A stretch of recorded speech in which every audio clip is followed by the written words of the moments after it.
23장 9절에서 14절 말씀 보겠습니다.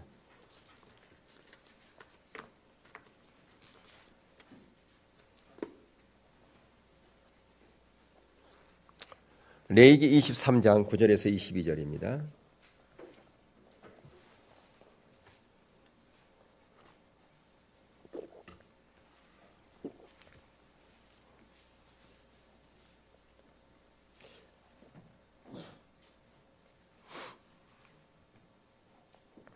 한 절씩 교독하겠습니다.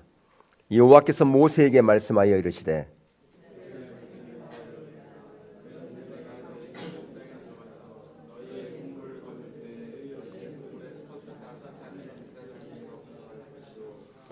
제사장은 너희를 위하여 그 단을 여호와 앞에 기쁘게 받으심이 되도록 흔들되 안식일 이튿날에 흔들 것이며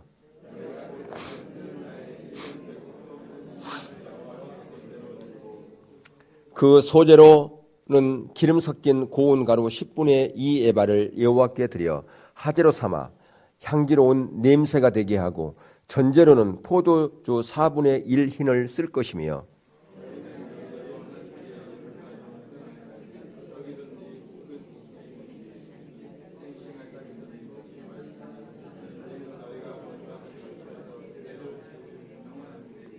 아멘.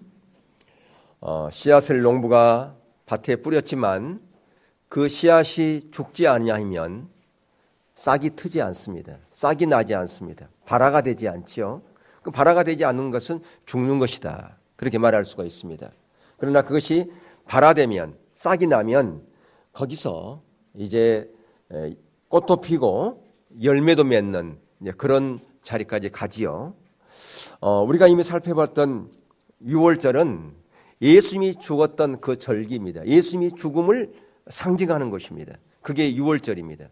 그리고 무교절이라고 하는 것은 누룩 없는 떡을 먹는 것은 그것은 바로 예수 그리스도를 통해서 죄가 없어진 우리, 그래서 죄 없는 바로 그 자리로 가기 위해서는 우리가 죽는 날이에요. 그러니까 유월절은 누가 죽었습니까? 예수님이. 무교절은 누가 죽어요? 내가 죽는 날입니다.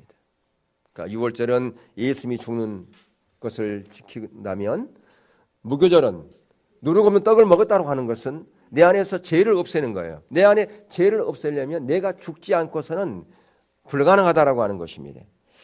예수님처럼 우리가 죽어 썩어지지 않으면 생명을 발화할 수 없습니다. 생명이 움틀 수 없다 그 말이죠. 예. 그리고 이 유월절과 무교절이 지나면 무슨 절기가 오느냐? 초실절이 옵니다. 그 다음에 오는 절기가 오순절이죠. 근데 이 초실절과 이 오순절은 50일 차이 나는 거예요. 그래서 오순, 한 순이 10일이에요. 그러니까 오순이 며칠이에요? 50일. 그래서 오순절이라 그렇게 부릅니다. 그러니까 초실절로부터 오순, 그래서 오순절이에요. 그러니까 초실절과 오순절은 연결선상에 있다라고 그렇게 보시면 되겠어요. 그러니까 초실절과 오순절은 어떻게 된다고요? 연결선상에 있다. 그렇게 보시면 돼요. 그러니까 초실절은 그러면 뭐냐? 처음 익은 그 열매를 드리는 겁니다. 예, 첫 곡식을 첫 배에서 첫 단을 하나님께 드리는 겁니다. 우리가 추수감사주일이 다음 주인데요. 원래는 11월 셋째 주가 추수감사주일이에요. 우리나라가. 요즘은 이제 많이 이게 바뀝니다. 그럼 왜 11월 셋째 주에 드렸는가? 미국이 신대륙을 발견하고 거기에 이제 종교의 자유를 쫓아서 신교도들이 거기 옮겨서 많은 어려움을 겪어서 많은 사람들이 죽었죠. 병들어 죽기도 하고 굶어 죽기도 하고.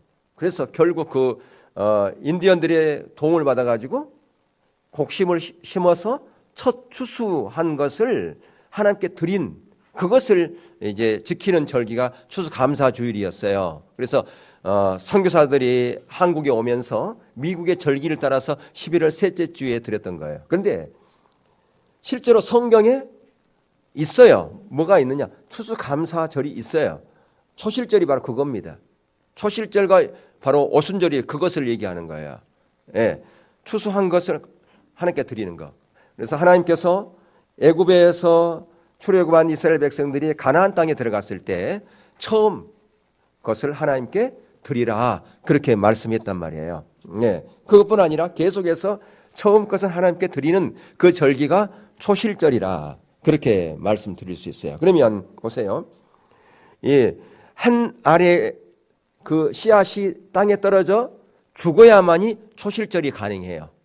그렇죠? 예, 죽었는데 열매가 안 맺혀. 그러니까 죽었는데 발화가 안 돼. 그건 없죠.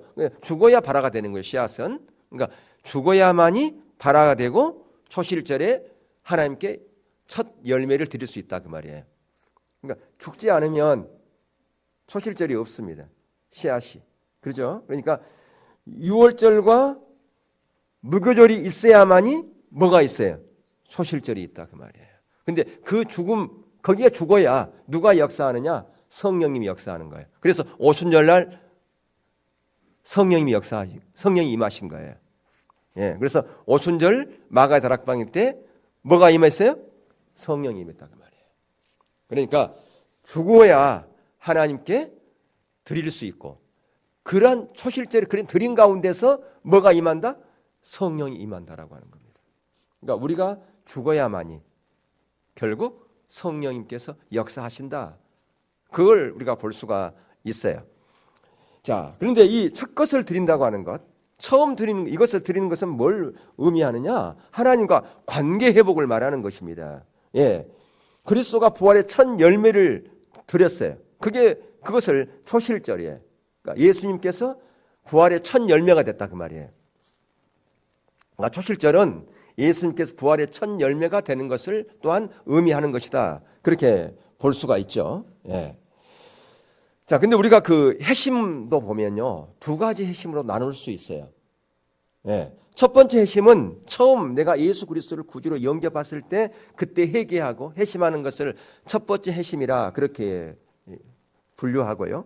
두 번째 회심은 내가 죽을 때, 내가 내려놓을 때, 그럴 때 내가 회심하는 것을 두 번째 회심이다 그렇게 부른대요. 근데 어떤 사람은 첫 번째 회심은 있고 두 번째 회심이 없을 수 있다 그 말이에요. 내가 놀랍게 구원받아서 그것에 구원의 감격은 있을 수 있어요. 근데 구원받은 사람이 내가 안 죽으면 변화가 없습니다. 그러니까 내가 죽어야 내 안에 있는 그 모든 죄가 해결되어지는데 죽지 않으니까 죄가 그대로 남겨져 있다 그 말입니다. 삶의 변화가 없다 그렇게 말할 수가 있겠죠.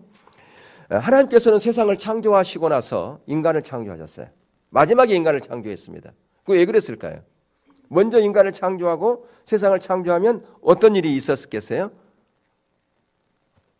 배고픈데 먹을 게 없겠죠. 예. 근데 하나님께서 천지를 창조할 때 모든 것을 다 안비해 놓으신 다음에 마지막에 인간을 창조했다라고 하는 것입니다. 이와 마찬가지로 예수님께서도 십자가를 통해서 모든 것을 다 완벽하게 해놓고서 우리를 부르셨어요. 구원의 자리로 우리를 불렀다라고 하는 것입니다. 세상에서의 죄와 사망, 아담이 가져왔던 그 저주와 심판의 흐름을 깨뜨리고 새로운 예수의 사람으로 하나님의 백성으로 우리를 불렀다라고 하는 것입니다. 예수님께서 모든 것을 다 완벽하게 준비하신 이후에 우리를 불렀던 것을 볼 수가 있어요. 자, 6월절은 아까도 말씀했던 것처럼 예수님이 돌아가신 십자가에 달리시는 그것을 상징하는 절기가 6월절이라 그렇게 말씀했어요. 그리고 두 번째 절기 무교절은 이제는 누가 죽는 날이라고요? 내가 죽는 날이다. 예. 내 안에 뭘 제거하는 거야? 누룩을 제거하는 거예요. 그러니까 누룩 없는 떡을 먹는다는 것은 내 안에 있는 모든 죄를 다 거절하고 그것을 다 깨끗하게 주님의 보혈로 씻는 것을 말한다 그 말입니다. 그런데 그것은 내가 죽지 않으면 절대 불가능하다라고 하는 것이죠. 그래서 무교병이신 예수 그리스도를 우리가 먹어야만 우리가 살 수가 있어요. 그래야만이 내가 죄를 해결할 수 있어요. 예수님을 먹어야. 그래서 우리가 아까 떡을 먹은 그것은 하나의 상징이죠. 내가 예수님의 떡을 내가 먹은 것처럼 내 안에 모든 죄를 다 없애겠습니다. 예수님이 내 안에 오셨기 때문에, 생명으로 내 안에 오셨기 때문에 이제는 내가 사는 것이 아니로 내 안에 누가 사는 것이다? 예수님이 사는 것이다. 그래야 우리 안에 있는 모든 죄가 해결될 수가 있습니다. 우리 안에 분노와 시기, 질투와 미움 이런 모든 것들이 다 사라질 수 있다 그 말입니다. 여러분 어떤 옷을 입을 때도 속옷을 입고 겉옷을 입지 않습니까? 근데 속옷만 입었다. 그것은 초실절과 무교절만 있는 거예요. 겉옷을 입어야 되잖아요. 어디로 가야 돼요? 초실절, 오순절로 가야 된다 그 말이에요. 거꾸로 입어도 안 되지 않습니까? 예. 그러니까 정상적인 사람이라면 옷을 순서대로 다 입지 않았습니까? 그러니까 우리가 신앙의 성장 과정도 마찬가지다 그 말입니다. 가장 먼저 우리가 유월절과 무교절을 거쳐야 초실절이 가능하다. 예. 내가 죽어야 거기에 열매가 맺힌다 그 말입니다. 그리고 그 열매 맺힌 첫 것을 누구에게 드린다? 하나님께 드린다라고. 그렇게 드렸을 때 거기에 성령께서 역사하시고 우리의 모든 삶을 더 성장하는 성숙한 자리로 우리를 이끌어 주신다라고 하는 것이죠. 그래서 나는 지금 예수 그리스도를 구주로 영접한 하나님의 백성인데 불구하고 나는 어느 수준에 있는가? 나는 열매를 맺지 못하는 수준에 있다면 어떻게 되겠어요? 예, 아까 우리가 어린아이들이 유아 세례를 받았는데 이들은 앞으로 점점 자라날 것입니다. 그리고 초등학교도 가고 중학교, 고등학교 거쳐서 상급 학교로 갈 거예요. 근데 어떤 어린아이는 대학까지 갔어요. 근데 여전히 그 인격이라든가 성품이라든가 그 모든 수준이 초등학교에 머물러 있다면 어떻게 되겠습니까? 마찬가지로 우리의 신앙의 현주소가 내가 신앙의 연조는 10년, 20년 됐는데 여전히 어린아이 신앙 가운데 있다면 어떻게 되겠냐 그 말입니다. 여전히 내가 초실절의 자리에 가서 열매를 맺어서 하나님께 드려야 되는 그런 자리에 가야 되는데 불구하고 여전히 유월절을 거기에 머물러 있다면 안 되지 않습니까? 그러니까 성숙됨이 있어야 돼요. 성숙됨이 있어야 거기에 성령의 능력으로 우리의 삶을 살아갈 수 있고 맡겨진 일을 감당할 수 있습니다. 예, 성령의 능력으로만 우리가 살아갈 수 있어요. 근데 어떤 사람은 성령의 능력으로 살아갈 수 없어요. 왜? 여전히 유월절이 거기에 머물러 있다 보니까 내가 죽어야 내 안에 있는 시기, 분노, 질투 이 모든 것들이 다 해결되어지는데 이런 감정의 치유가 일어나야 되는데 그게 해결되지 않으니까 어떤 일을 하더라도 열심은 할 수 있어요. 근데 문제를 일으킬 수 있다 그 말이에요. 그래서 항상 우리가 그리스도인들은 영적인 단계에 맞는 성장이 필요하다라고 하는 겁니다. 그래서 오늘날 많은 그리스도인들이 경건의 모양은 있을 수 있어요. 그런데 경건의 능력이 없어요. 왜 경건의 능력이 없을까요? 성장하지 못했기 때문에 그렇다고 말이에요. 단계를 거쳐서 성장해야 되는데 성장하지 못하니까 모양은 있어요. 흉내는 내는데 실제로 경건의 능력이 없다. 성령이 뒷받침해주는 그런 삶이 안 되고 사역이 불가능하다라고 하는 것입니다. 하나님의 기대에 충족되는 그런 삶을 살아가지 못한 채 살아간다라고 하는 것이죠. 예수님께서 십자가에서 돌아가신 사건은 모든 사단의 권세를 다 부숴버리고 우리를 자유케 하는 그러한 사건이었어요. 그래야만이 거기에 우리가 동일하게 가야 우리가 자유함이 있잖아요. 예수님께서는 모든 사단의 권세를 다 멸하시고 우리에게 그 자유함을 다 주었어요. 그런데 여전히 주님께서 다 해결해 놓으시고 우리에게 자유를 주어 그 자리를 마련했음에도 불구하고 어떤 사람은 그 자리에 들어가지 못한 사람이 있다 그 말입니다. 하나님의 능력을, 피의 능력을 경험하지 못하는 사람이 있어요. 왜 그렇다고요? 이런 과정 가운데서 성숙한 과정 가운데 있지 못하기 때문에 그렇다라고 하는 것입니다. 그러니까 왜 그렇다고요? 자기 부인이 없으면 그렇습니다. 자기 부인. 오늘 우리가 이 성찬식을 하는 이것 목적도 자기 부인하라고 하는 거예요. 예수님께서 제 아들에게 그것을 뭐 때문에 했을까요? 이것은 내 살과 내 피다. 내가 십자가에 달려 죽은 것처럼 그렇게 너희들이 죽고 내 안에 사는 삶을 살아라. 다시 말하면 내 자기 부인을 하라는 것이죠. 그러니까 성찬식을 통해서 자기 부인하는 것이에요. 오늘 내가 주님 안에서 죽습니다. 주님의 십자가에 내가 참여합니다. 그것은 뭐예요? 오늘 성찬식은 주님의 십자가에 참여한 거예요. 주님의 십자가에 참여한다는 것은 내가 죽는 것을 말하는 거예요. 주님이 죽었던 것처럼 내가 죽겠습니다. 그리고 이제는 내 안에 주님을 모시고 살아가겠습니다. 그런 각오와 결단이 성찬 예식이다 그 말이에요. 그러나 성찬식을 했는데 그런 어떤 마음의 결단도 없이 그냥 하나에 한다 그러면 아무런 의미가 없지 않습니까?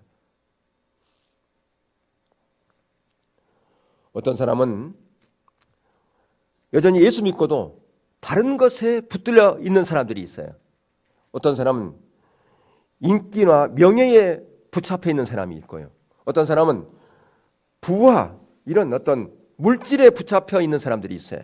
어떤 사람은 인터넷 게임에 붙잡혀 있는 사람이 있고, 어떤 사람은 도박에 붙잡혀 있는 사람이 있고, 어떤 사람은 술이나 이런 것에 붙잡혀 그 마음에 거기에 빼앗겨 있는 사람도 있을 수 있어요.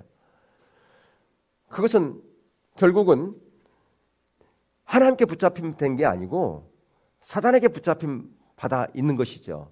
여러분 이렇게 공원이나 이런 데 가면 강아지를 데리고 온 사람들이 있어요. 근데 요즘 강아지를 데리고 올 때 다 뭘 하든가요? 목줄을 하고서 다 데리고 옵니다. 그냥 풀어놓은 개놈들은 별로 못 봐요. 그죠? 예, 그렇게 하면 벌금 나오고 그러잖아요. 근데 이 줄을 이렇게 보면 줄이 굉장히 길어요. 이게 쭉 늘어나잖아요. 그죠? 아무리 늘어날지라도 끝나는 점은 있어요. 더 이상 못 갑니다. 그 강아지가 더 가고 싶어도 못 가요. 예. 그러니까 지 마음대로 못 움직인다 그 말이에요. 마치 사단은 우리를 그렇게 붙잡고 있어요. 더 이상 자유롭게 다닐지 못하도록 붙잡는다. 뭘로 붙잡을까요? 하나님 아닌 대체물을 가지고 인기나 명예나 돈이나 다른 것에 관심 가지고 거기에 내 마음을 온통 빼앗기게 만들어버린다 그 말이에요. 그렇게 빼앗겨버리면 하나님께 집중할 수 있을까요? 절대로 하나님께 집중하지 못합니다. 하나님을 찾을까요? 하나님 찾지 못합니다. 영적인 생활이 가능합니까? 불가능합니다. 하나님을 찾고 구하는 그런 자로 가야 되는데 안 되지요. 예, 그러니까 내 자신을 못 보는 거예요. 하나님을 찾아야 내가 지금 어느 수준에 있고 어느 자리에 있는지를 보잖아요. 그래야 내 처지도 인식되어지고 하나님 앞에 온전한 자리로 내가 가려고 부단히 나아가는데 그런 것에 붙잡혀 있으면 내가 깨어있지 못하니까 영적인 성숙도 불가능할 뿐 아니라 하나님이 원하는 자리에 절대 못 간다 그 말입니다. 그러면 누구를 기뻐하는 자리에 갈까요? 하나님을 기뻐하는 자리가 아니라 사단을 기뻐하는 자리에 갈 수밖에 없다 그 말입니다.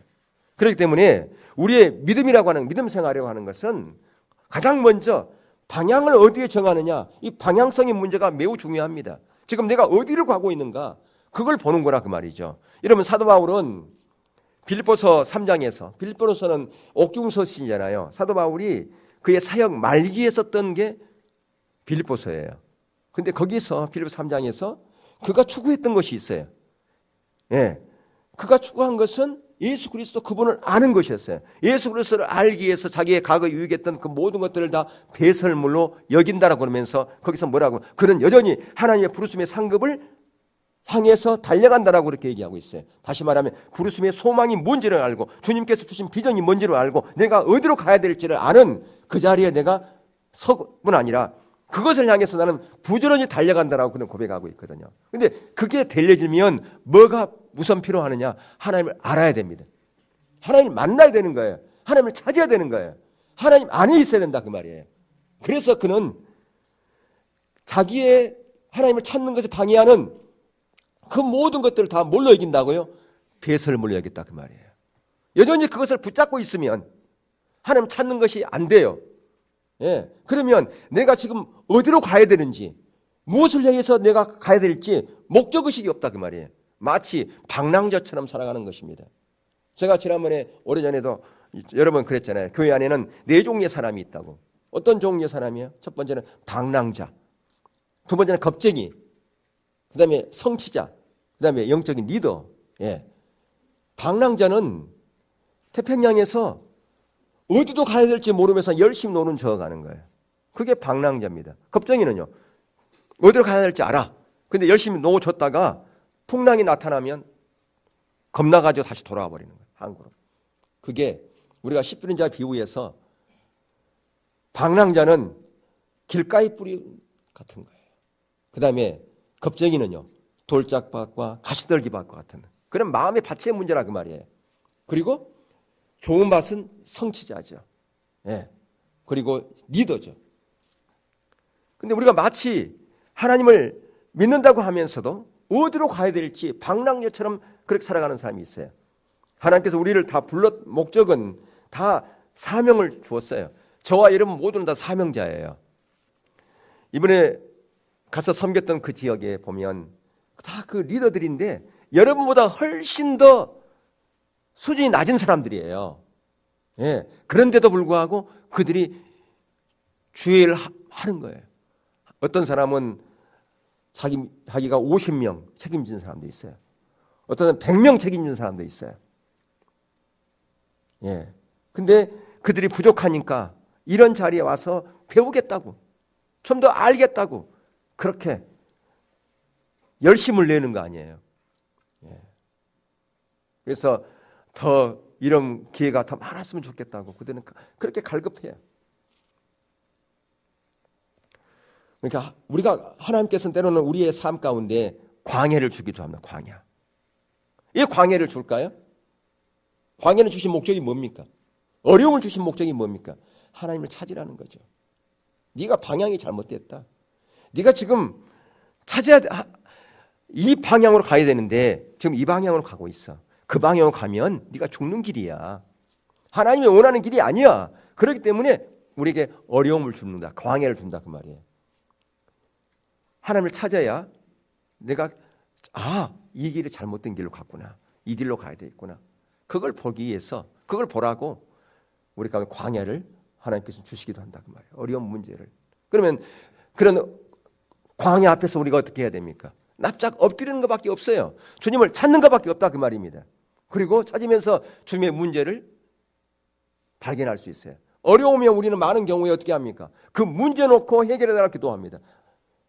하나님 어떻게 해서 저에게 이런 어려움이 주어집니까? 주님 빨리 이 문제 해결해 주세요. 때로는 밤낮으로 기도하는 사람도 있고 어떤 사람은 금식하면서도 기도하는 사람이 있어요. 뭐 해달라고? 그 문제 해결해 달라고. 예. 근데 그 문제를 해결하려면 왜 이런 문제가 왔는지 그걸 알아야 되잖아요. 그래야 문제가 해결되죠. 우리가 어떤 처방이 내어지려면 먼저 뭐가 필요합니까? 진단이 먼저 중요하잖아요. 진단도 없는데 처방부터 내리면 안 되잖아요. 그러니까 왜 이런 문제가 있는지 진단이 필요합니다. 왜 이런 문제가 무엇이 문제인가? 그러려면 뭐 해야 됩니까? 하나님을 찾아야 돼요. 그분 자신을 구해야 된다 그 말이에요. 문제 해결을 위해서 기도하는 것이 아니라 먼저 하나님과 1:1 관계 가운데로 나아가는, 주님과 친밀함으로 나아가는 모든 의지와 모든 문제를 다 내려놓고 하나님을 찾는 자로 가야 된다 그 말이에요. 그럼 어떻게 하나님을 찾는다고요? 하나님을 어떻게 찾는다고요? 그러면 또 우리가 멍해. 그렇게 얘기했는데 말씀과 기도라 그 말이에요. 말씀을 묵상한다 그 말이에요. 여러분 큐티집 있잖아요. 그것이 바로 하나님을 찾는 것이에요. 그게 찾는 교제예요, 교제. 근데 얼마나 여러분 그거 묵상합니까? 아마 검사를 한다 그러면 거의 새것 수준으로 하나도 안 본 수준으로 있는 사람도 있을 거예요. 아마 사놓고 떠들어보지도 않은 사람도 있을 거예요. 여러분 큐티가 안 되면 거기 앞에 우리의 참 잘 쓰여져 있어요. 여러분 큐티집 좌측에 보면 그것만 봐도 도전이 되고 은혜가 돼요. 정 안 되면 그것만이라도 몇 번 읽으시라고요. 예. 그러면서 그 말씀 가지고 묵상하고 그 말씀 가지고 기도하고 그러면 거기서 하나님께서 우리에게 답을 줘요. 우리 인생의 길을 열어주신다 그 말이에요. 인생의 키가 무엇인가를 알려주신다 그 말이에요. 예. 그게 하나님을 찾는 거예요.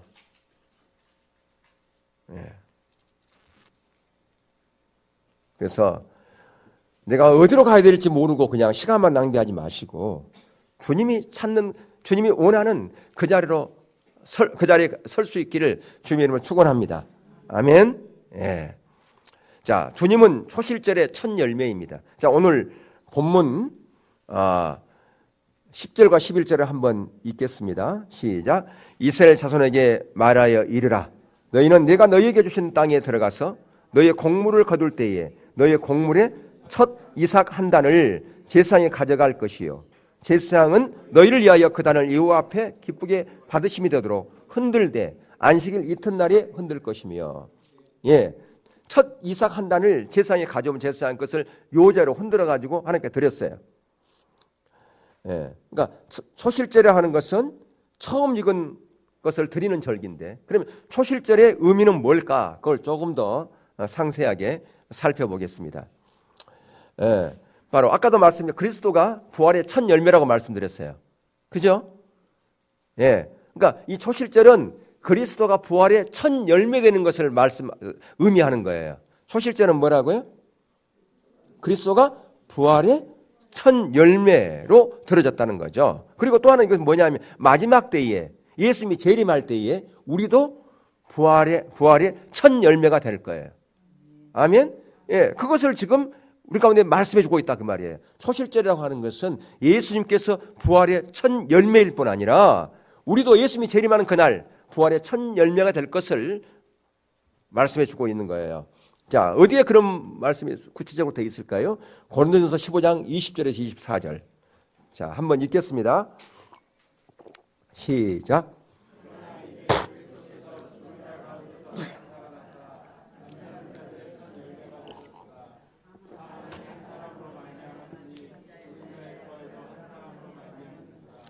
아담 안에서 모든 사람이 죽은 것 같이 그리스도 안에서 모든 사람이 삶을 얻으리라.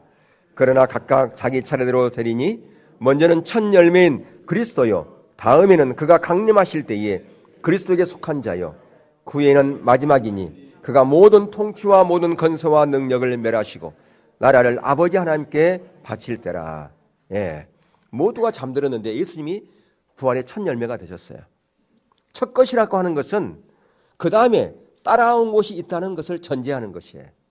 예수님께 첫 열매가 되었고 우리도 모두 예수님이 재림할 때 부활의 첫 열매가 될 것이다. 그걸 의미하죠. 그러니까 아담을 통해서 모든 세상은 망가져졌지만 예수님의 십자가 부활을 통해서 모든 사람에게 소망이 되었어요.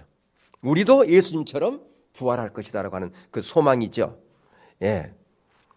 자, 그다음에 이 초실절의 의미가 뭘까? 두 번째는 우리 자신이 부활의 열매로 드려져야 함을 의미하고 있습니다.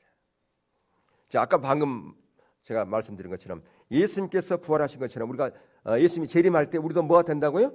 부활의 뭐가 된다고요? 첫 열매가 된다고 말씀했어요. 자, 그러면 우리가 부활의 첫 열매가 되려면 우리가 열매가 돼서 주님께 드려지려면 가장 먼저 뭐가 돼야 될까? 씨앗을 심어야 되겠죠. 그죠? 근데 그 씨앗이 죽어야 되겠죠. 안 죽으면 발화가 안 되니까, 싹이 안 나니까.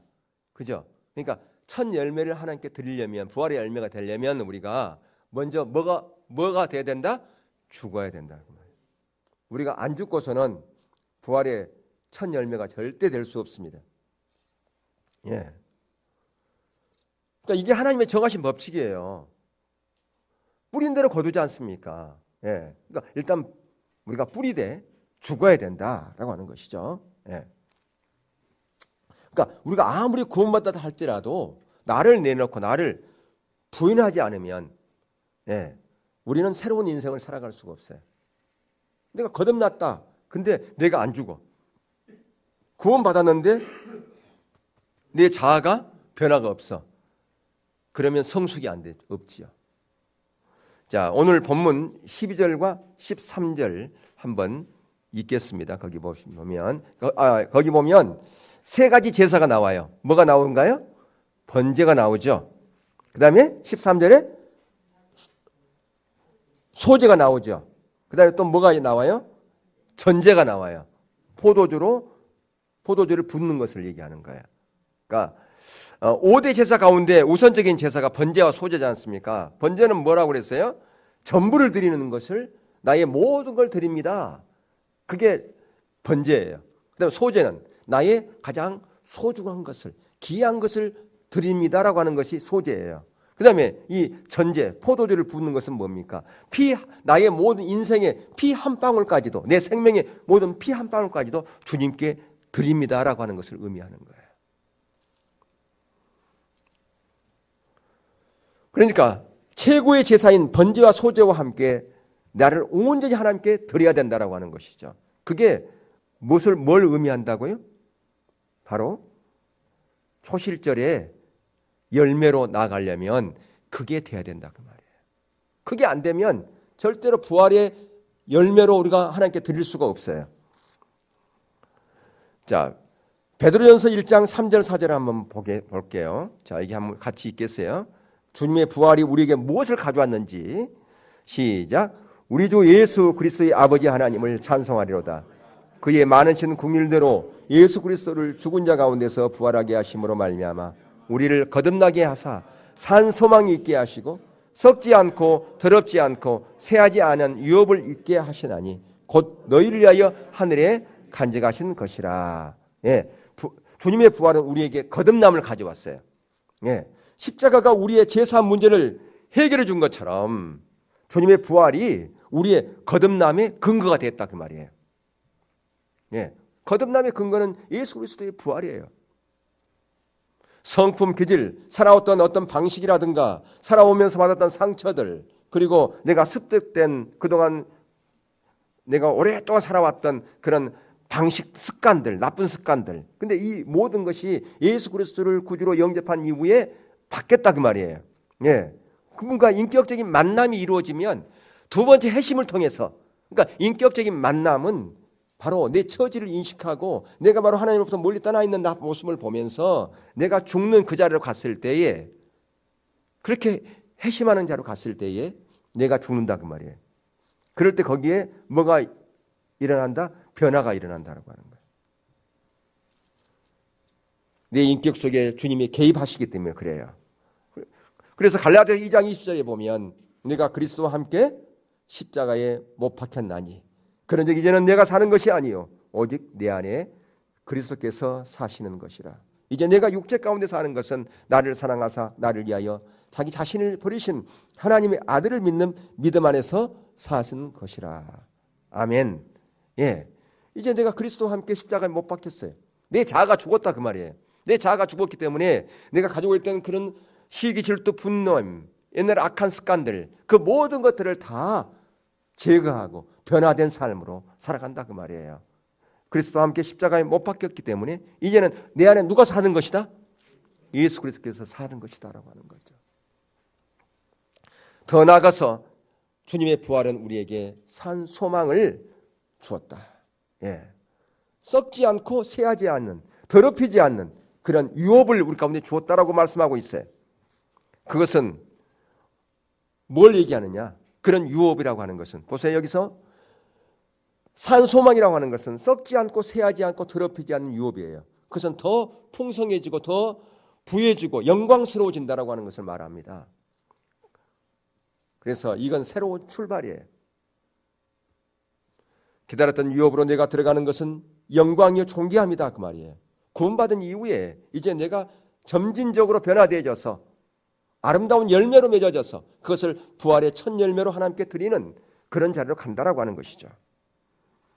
그래서 이제는 죄와 사망의 그런 자리에서 우리가 벗어나서 사단에게 매여 있는 그런 자리에 벗어나서 주 안에 그 안으로 말미암아 주님 안에서 진정한 자유함을 얻는 그러한 자리로 우리를 이끌어 주었다라고 하는 것을 볼 수가 있어요.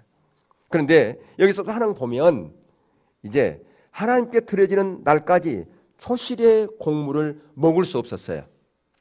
하나님께 첫 것을 드리기 전까지는 절대로 생으로도 먹을 수가 없었어요. 자, 어디에 나온가요? 14절 시작.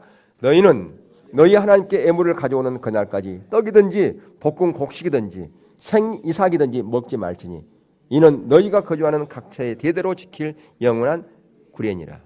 예, 우리는 날마다 첫 것을 드려야 돼요. 그게 11조입니다.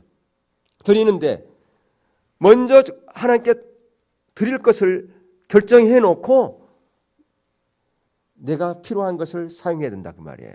근데 그걸 하지 않고 내가 그것을 먹어버려. 이것은 내가 필요하니까 이거 하고 이거 다 하고 그러면 드릴 게 없네. 그러면 반만 드리지 뭐. 이게 아니라 그 말이에요. 먼저 하나님께 첫 것을 드릴 것을 구별하고서 나서 드려야 된다라고 하는 거예요. 이게 바로 온전한 11조의 개념이에요. 그러니까 온전한 11조 개념은 성경의 여러 군데에 나와 있습니다. 그리고 그 절기를 지나서 바로 오순절이 오지요. 오순절은 공동체를 위한 절기입니다. 그러니까 오순절은 우리가 아는 것처럼 하나님의 놀라운 그 성령의 역사가 임했던 그런 절기죠. 예, 말씀과 성령의 능력으로 사는 절기가 바로 오순절이에요. 그러니까 이 오순절은 초실절이 없으면 불가능해요. 연결선상이 있다니까요. 초실절과 오순절은 연결이에요. 그래서 오순이라 그 말이에요. 초실절을 시작해서부터 오순, 50일. 그러니까 초실절과 연결되어 있어요. 그러니까 초실절이 없으면 오순절이 없어요.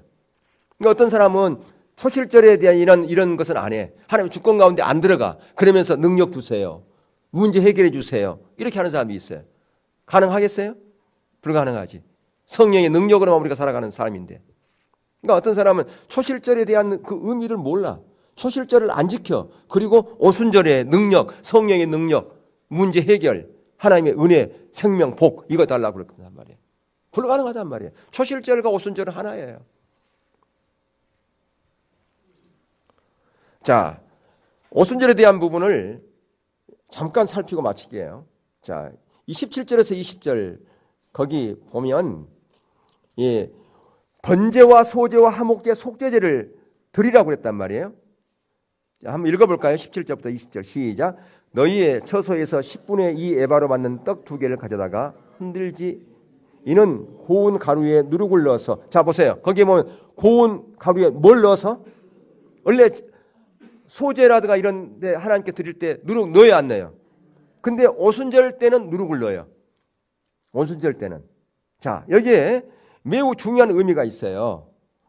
자, 신약 시대의 오순절로 통해서 교회가 시작됐습니다. 그렇죠? 예. 오순절을 통해서 성령 강림 사건을 통해서 교회가 시작됐어요. 교회 안에는 이방인들도 삭혀 들어옵니다. 그리고 거기는 아직 자아가 처리되지 않는 그런 사람들도 교회에 같이 들어와요. 그러니까 교회 안에는 완전한 사람만 있는 게 아니라 그 말이에요. 연약한 사람하고 부족한 사람도 다 섞여 있는 게 교회라 그 말이에요. 이 교회 공동체는. 그러니까 세상 사람이 그러잖아요. 교회 다니는 사람이 왜 그래? 몰라서 그래. 교회는 원래 그래요. 교회는 누룩이 섞여 있는 곳이다 그 말이에요. 죄가 섞여 있는 곳이 교회예요. 그러니까 교회는 완전한 사람이 다니는 곳이 아니라 그 말이에요. 그 안에는 누룩이 섞여, 죄와 세상 것이 섞여 있는 곳이 뭐라? 교회라는 거예요. 예. 근데 중요한 것은 그럼에도 불구하고 그러니까 예수 그리스도를 구주로 영접하여 거듭난 사람들이 그들을 섬기라 그 말이에요. 그들에게 영향력을 주라는 거죠. 그러려면 내가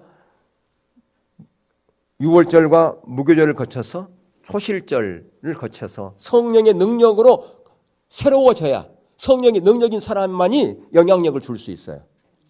안 그러면 영향력 못 준다 그 말이에요. 죄가 가득한 사람들에게 무슨 영향력을 주겠습니까? 아직 자아가 처리 안 된 사람에게 무슨 영향력이 주겠습니까? 내가 자아가 처리 안 됐는데 내가 신앙생활 오래 했어요. 근데 내가 자아가 처리가 안 됐어. 내가 믿음이 성숙되지 않았어. 그런 사람에게 그런 사람이 이제 신앙생활 처음 들어온 사람이 무슨 영향력을 주겠습니까? 서로 부딪히지. 그러니까 중요한 것은 내가 신앙생활을 내가 10년, 20년 했다. 그러면 내가 새로운 성도가 들어올 때 그들에게 어떤 영향력을 내가 줄 건가? 그 고민할 필요가 있다 그 말이에요. 그것은 성령의 능력으로만 가능해요. 그래서 오순절 날 누가 오셨어요? 성령이 오셨다 그 말이에요. 그러니까 이제까지는 성령은 구약 시대에는 왕이나 제사장이나 선지자에게만 주어졌어요. 그리고 또 성령이 떠나기도 했어요. 근데 신약 시대에는 예수 그리스도를 구주로 영접한 모든 성도들에게 누가 오셔요? 성령이 오신다 그 말이에요. 우리 안에 성령 하나님이 계신다 그 말이에요. 그래서 성령의 능력으로 살아가도록 성령이 한 삶이 가능하도록 만들었다 그 말이에요. 그렇기 때문에 우리가 성숙한 자로 가려면 내가 노력해 되는 게 아니에요. 내 안에 어떤 강야, 어려움 그게 있다면 누구에게 물어봐야 되겠어요? 성령님께. 성령님, 제가 이런 자리에 있는데 제가 부족하기 때문에 은혜를 구합니다. 도와주세요. 성령의 도우심 없이는 제가 살아갈 수가 없습니다. 예. 근데 그것은 어떤 과정을 거쳐야 그게 가능하다고요? 이런 절기의 과정을 거쳐야 그게 가능하다 그 말이에요. 내가 아직 자아가 안 죽었는데 성령님 저를 도와주세요. 가능해요? 불가능하죠. 어제 6월절 거기에 자리에만 있어. 구원받은 그것만 만족해. 내가 안 죽었어. 내가 안 죽고 주님 앞에 첫 것도 안 드려. 주님의 축복 가운데 안 들어가 있어. 근데 성령께 역사하세요? 아니죠. 이런 과정을 거쳐야만이 하나님께서 역사하신다 그 말이에요. 예, 초실절 우리가 추수감사절 같은 의미예요. 하나님께 내가 이 다음 주 추수감사주일인데 내가 어떻게 하나님 앞에 나아갈 건가? 그걸 고민할 필요가 있어요. 내가 과연 하나님 앞에 첫 것을 드리는 것 그런 자리에 있는 것인지 그걸 1년을 돌이켜보면서 고민하면서 하나님의 은혜를 구하는 그런 추수감사절이 되었으면 좋겠습니다. 그래서 다음 추수감사절에는 1, 2부로 드리고 이제 선교사님이 와서 말씀을 전하겠습니다는 그렇게 한 주간 준비하시면서 추수감사절을 그렇게 맞이하기를 그래서 이 절기의 의미들을 잘 마음에 새기면서 나는 과연 어느 절기에 지금 있는가 그걸 좀 이렇게 돌이켜보면서 새롭게 우리 신앙을 추스리고 우리 인생을 새롭게 시작하기를 주의 이름으로 축원합니다.